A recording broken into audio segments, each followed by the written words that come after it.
It's me, Kumaitila Kositila, your money manager. Today, I'm shifting a little bit from personal finance to business finance. First, let me tell you that the content that I'm sharing here with you is largely informed by the conversations that I'm having with my coaching client.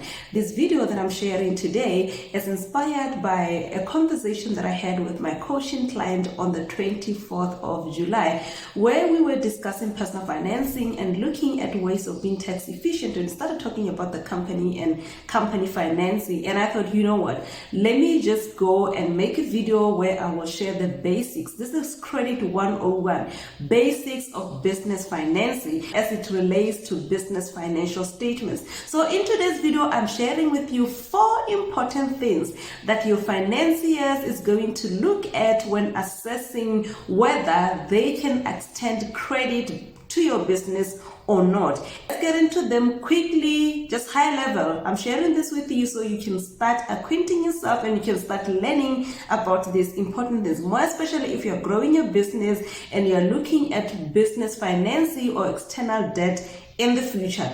The first one is what we call net asset value. So when you submit your business financials to the banks for financing, the first thing that they're going to do is to test the solvency of your business. And what do we mean by solvency? Solvency is your business financial health. How healthy is your business? Is it not healthy or is it not healthy? They test that through solvency. That solvency basically measures your business ability to meet its financial obligations. So how is this net asset value calculated? Simply, it's calculated by looking at your total assets and your total liabilities. So total assets minus your total liabilities, this is your business net asset value, or sometimes they will refer to it as shareholder equity. So what are they looking for? If this net asset value is negative,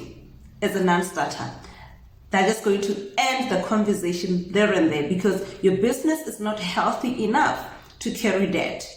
So they're looking for a positive figure. If the figure is positive, then they will proceed to the next test that they're going to conduct on your business financials. And that second test is what we call current ratio. So current ratio here, they're testing the liquidity of your business. And liquidity, we are referring to how easy it is for your business to cover its short-term obligations from your current assets. So liquidity, we're referring to cash and cash equivalents, how easy it is for your business to turn these assets, these current assets. We're looking at things like, okay, cash and cash equivalent, cash is cash, you don't need to convert it.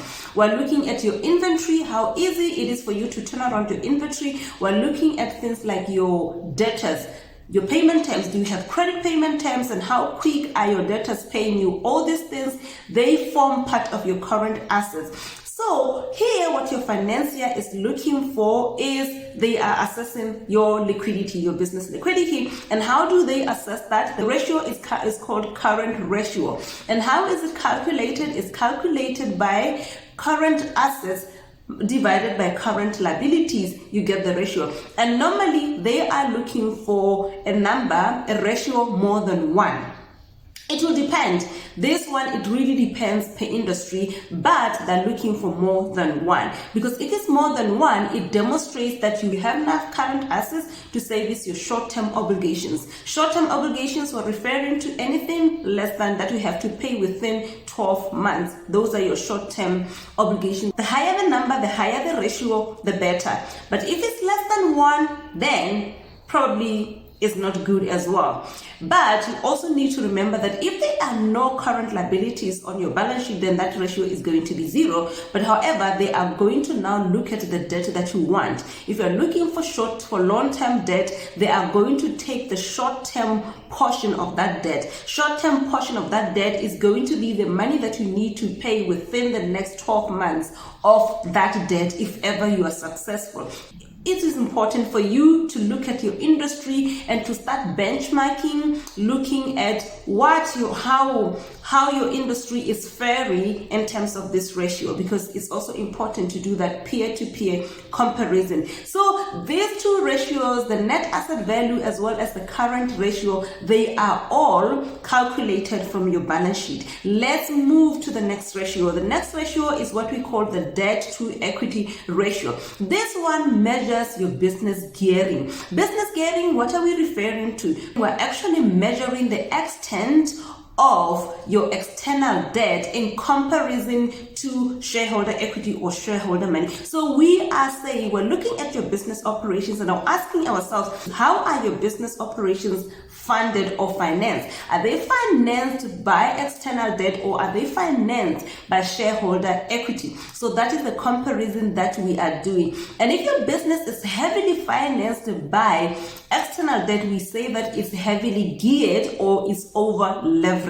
So how is this ratio calculated? It is calculated by saying debt, total debt, here we're looking at pure debt, like the debt balance, divided by equity, your shareholders' equity. Remember, we said that net asset value was also shareholder equity. So if you calculated that net asset value, that is the number that we're using. We're going to say debt over equity, and the ideal number that they're looking for is 100% or less. If it's more than 100%, then your business is overgeared because your debt is more than your shareholders' equity. And normally financiers, this is what they're looking for. They want you as the shareholder of the business to put your money in the line, to put your money first. Ideally, they want to match what you have put into your business. If you put in $1 million, they're willing to extend $1 million over to you because you've demonstrated there's something that you've put in the business. And imagine if your business is purely financed by debt, you've got nothing to lose. So even if the business is failing, you walk out fair and square.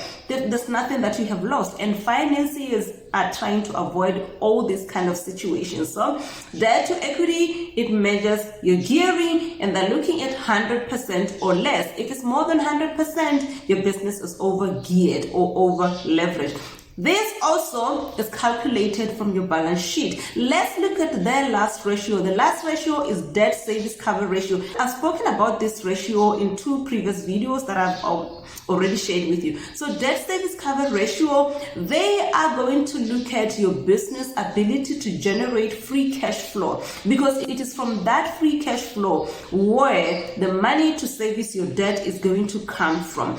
How is the debt service cover ratio calculated? It is calculated by dividing free cash flow by debt obligation. Debt obligation, we are referring to debt service, the annual debt service, the debt repayment that we have to pay annually. And free cash flow, sometimes they call it EBITDA. So EBITDA, this is earnings before interest, tax, depreciation, amortization. This is free cash flow. This is operating profit after deducting the operating expenses, what you are left with, because they're noting, they take into consideration the fact that you have to pay off the business operations first for your business to continue operating. That's when you can service your debt, if ever there's any debt that you are going to take on. So the debt service cover ratio 1.2 is the benchmark.